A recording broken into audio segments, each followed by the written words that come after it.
Hi guys, welcome to the third lecture of Galactic Dynamics lecture series. So in the last lecture, the lecture 2, we studied spheroidal potential density pairs, right? So the kind of systems or the kind of potential density pairs that are spherical in nature, and they depended only on the distance from the center of the system, right? In this lecture, first I would like to discuss one more spherical system. It's called modified Hubble profile. It's pretty famous. And later on I would move to a more interesting part, and it's called axis-symmetric potential density pair system. So axis-symmetric meaning like disk-shaped systems, which brings us closer to the real life scenario that we have in galactic dynamics. Okay, so first of all, modified Hubble profile over here. So Hubble, he's a very famous astrophysicist slash cosmologist. So if you know, Hubble was the one who for the first time introduced and gave us a number for the expansion rate of the universe by studying nearby galaxies. So how far galaxies are going from Milky Way galaxy. He measured that velocity, the rate with which the nearby galaxies were moving away from us, the radial velocity, and then he came up with an expression for rate of expansion of universe locally, of course. But cosmology is not our concern today. So Hubble, while studying galaxies, he gave this model. It's model given by JR, where JR is the spherical luminosity density. So basically spherical brightness profile is defined in equation 1 given by Hubble as JR equals J0 1 plus R over A square to the power minus 3 by 2. So where J0 is the luminosity density at the center of the system, right? And R is the distance from the center of the galaxy, and A sets the scale, right? So, but what our telescope really records is not a three-dimension picture of the system, right? It's basically a two-dimension projection of an actual three-dimension, right? So this is what I'm trying to show here in this figure, that if this is the system, then what we see from our telescope is basically a two-dimension projection. So a two-dimension projection of a sphere, for example, it's basically a disk, right? So it's very important to calculate two-dimension surface brightness and then compare it with the actual result that we see. So to convert this spherical luminosity density into a two-dimension surface brightness, we just need to take integral along Z.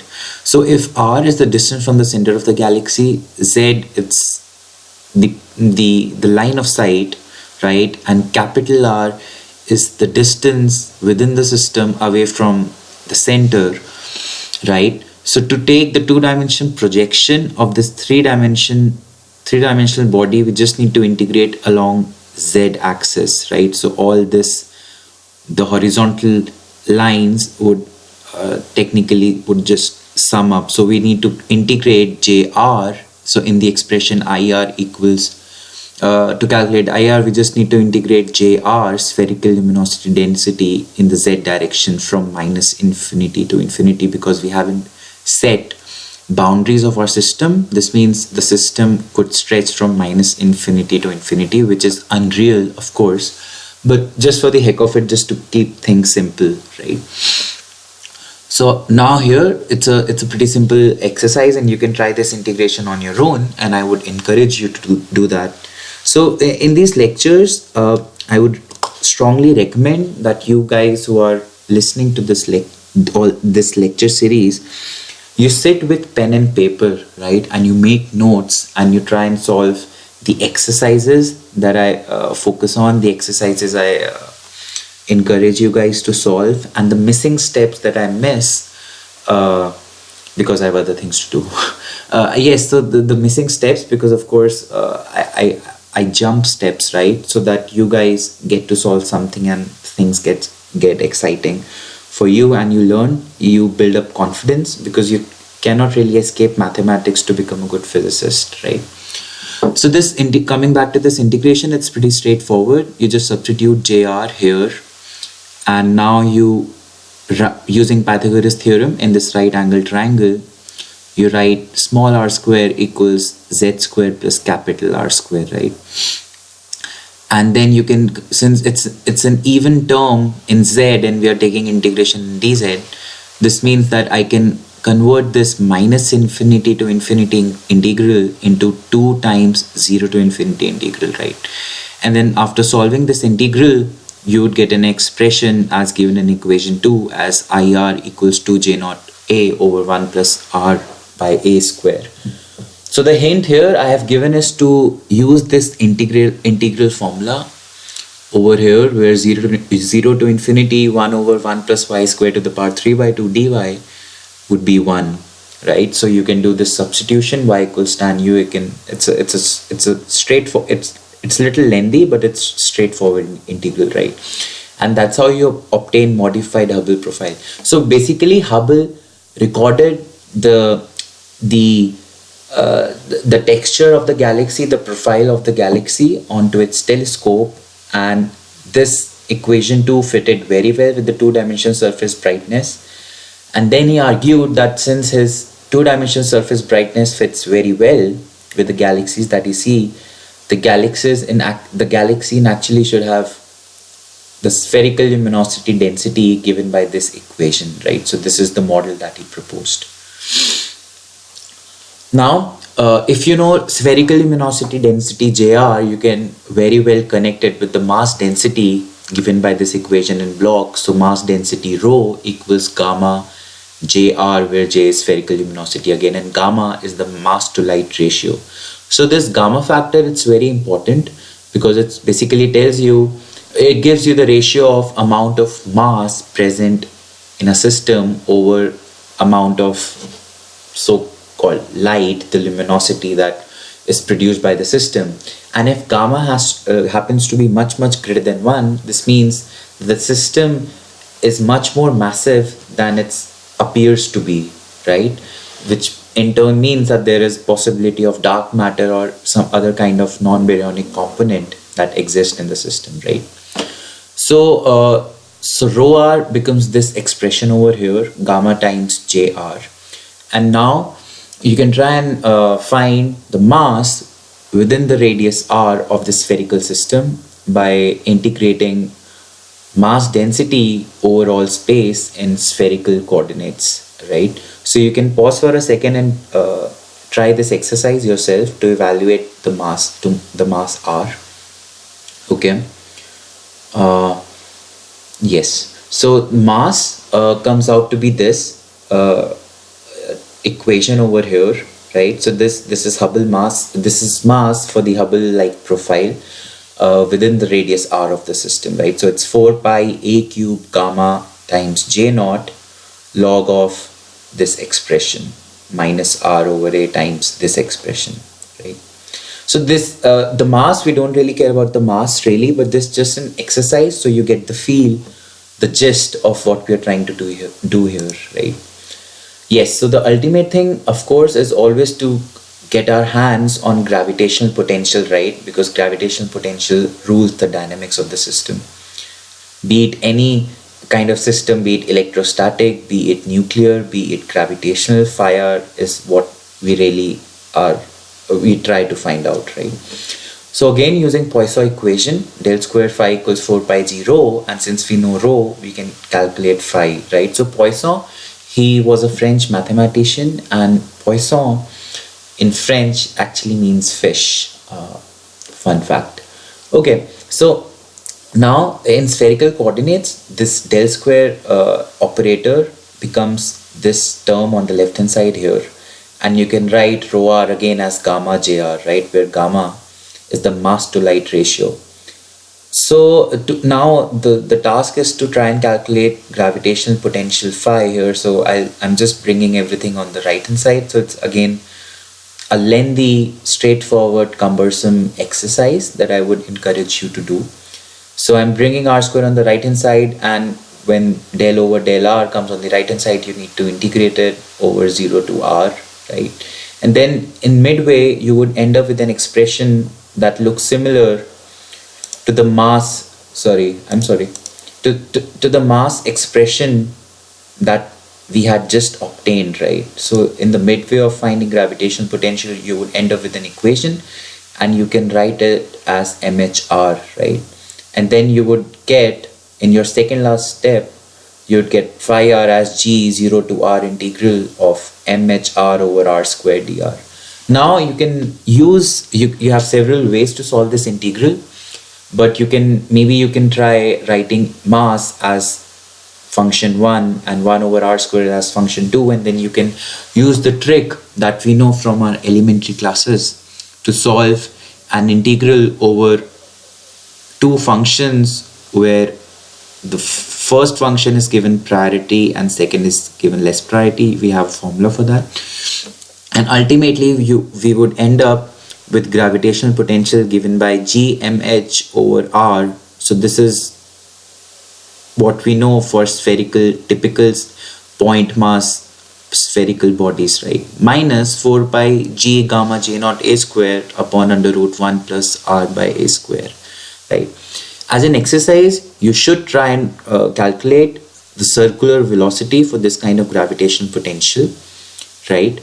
And the hint over here is just to use this direct formula that we already know, that vc square equals r d phi by dr. And if you try to plot this velocity curve up, if you try to plot it using some graph software tool, you would see that the velocity curve rises and then there is a shallow drop, but there is a drop, of course, because velocity is inversely proportional to r is what you will find. So there is a drop, right? But we know that galaxies actually have a flat rotation curve, as was shown in the very first lecture, right? So this is a little unlikely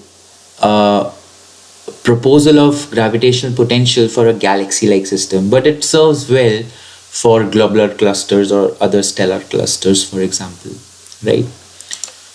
Yes, so moving on to much interesting systems now. So until now we had discussed just spheroidal systems, right?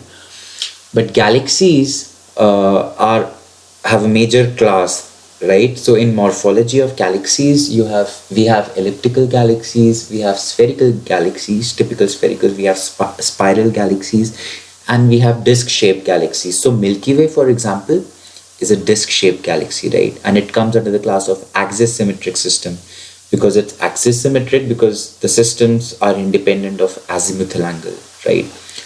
So the first system, axis-symmetric system that I would like to discuss is Plummer-Kuzmin model. So Plummer was a physicist, Kuzmin was a physicist. So Plummer, while studying globular clusters, so globular clusters are a kind of stellar clusters that exist in the galaxies. So broadly speaking, there are two kinds of clusters. There are open clusters which have less stellar density, and then there are globular clusters which have high stellar density, right? So Plummer, while studying globular clusters, he proposed this gravitational potential given by minus g m over under root r square plus b square, where m is the mass of the globular cluster, right? And then using Poisson equation, he obtained the mass density of globular cluster. And this is spherical potential density pair again, because it's used to fit globular clusters, and most of the clusters can be approximated to be spherical system.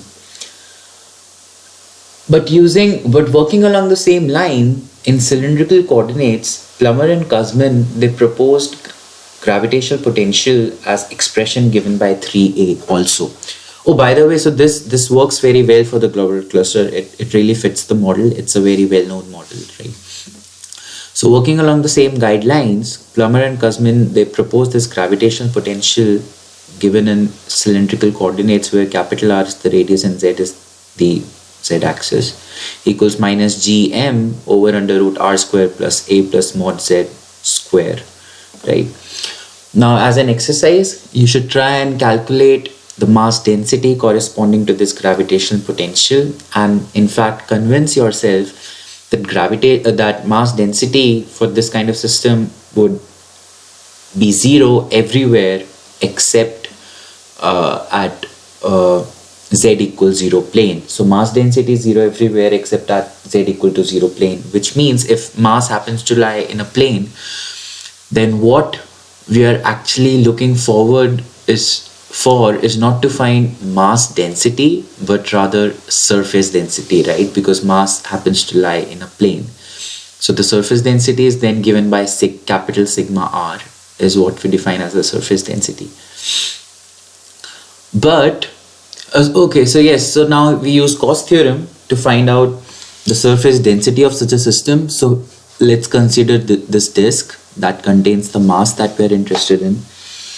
So this is the edge-on view of the Gaussian surface that I've drawn here, and this is the top view of the disk that we are dealing with right now. So Gauss theorem, we know Gauss theorem, it states that the closed surface integral of the normal component of del phi equals 4 pi g times the mass contained within that volume, right? So I'm just drawing this Gaussian figure at a distance r from the center of the disk and of angular length d phi and of radial extension dr. So the surface of this tiny element volume, this S1 surface, the top that you see, it's r d phi dr, right? The area of this tiny element. And when you stretch this tiny element along z-axis, then you obtain the Gaussian surface that I'm aiming for, right? Now again, the mass contained within this Gaussian surface, provided that the surface density in this tiny element, it's sigma r. So the mass contained in this tiny element, it's sigma r times the area of this element, right? So mass contained basically becomes sigma r times r dr d phi, right? So that's the right hand side of the Gaussian equation, and on the left hand side I can split this closed surface into three open surface integral as S1, S2 and S3. So S1 is the top surface, S2 is the bottom surface, and S3 is the rest of the surface, right? So as you can see and convince yourself that by the way, these ds1, ds2 and ds3, these are vectors, right? We haven't applied dot product yet, so these are vectors. I'm sorry about it. So in the S3 integral, as you can already see, that the del phi is basically acting along the z-axis, but the S3 surface, the area vector for S3, it's in the radial direction. So these two are perpendicular to each other. Over here you can see S3 is pointing here, but the del phi would point perpendicular to it, right?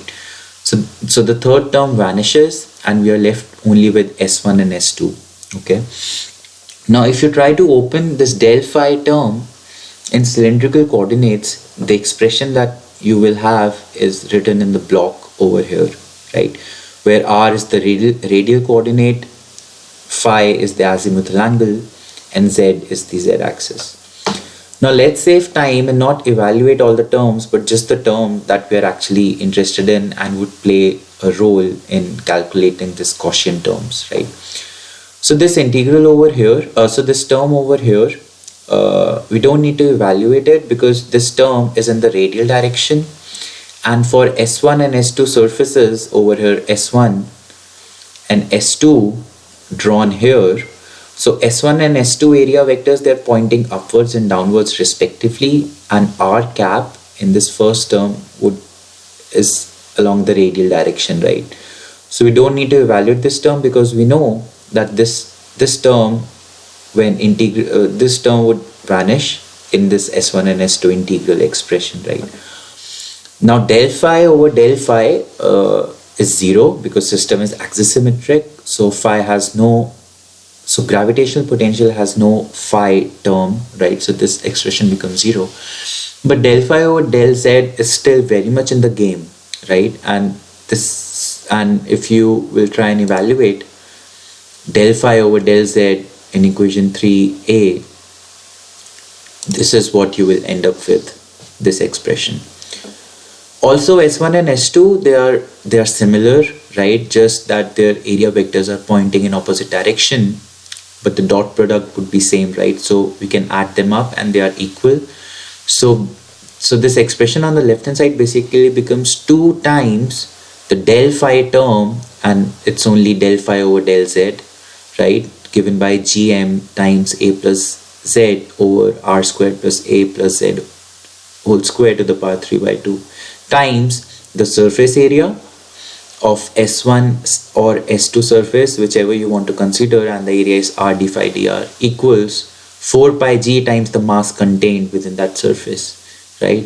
So as you can already see that most of the terms would get cancelled on the left hand side and the right hand side, and we would end up with the mass density being obtained as this expression in 3b. So equation 3 and 3b potential density pair are called Plummer-Kuzmin model. So this expression 3b, surface density, and 3a, as I've already shown, it's very famous and gives us a closer picture of the real life scenario. Another very famous profile is logarithmic potential profile that we have in galactic dynamics, right? Because for most of us, most of the astrophysicists, our aim is to look for most optimal profiles that satisfy the observations that we see, right? The kinematical observations or the spatial, the phase space observations that we have. Now, logarithm potential satisfies the velocity, the velocity curves of the galaxy that we have, and these are flat curves, right? So in Plummer-Kuzmin model, if you try and evaluate circular velocity, again you would find that the circular velocity goes as 1 over under root r for very large radius, right? And we are aiming for flat rotation curves actually. So Vc square should be constant for flat curve, right? And we know that Vc square is given by r d phi over dr. So if we want r d phi over dr to be a constant, this means phi should go as log of r, right? So that's why this model here, phi L equals half V naught square ln log of RC square plus R square plus Z square over Q square plus C was given. So this phi, it's in the subscript of Q actually. It's to denote that Q basically sets the axis ratio. So V naught, RC and Q phi, they are constants, right?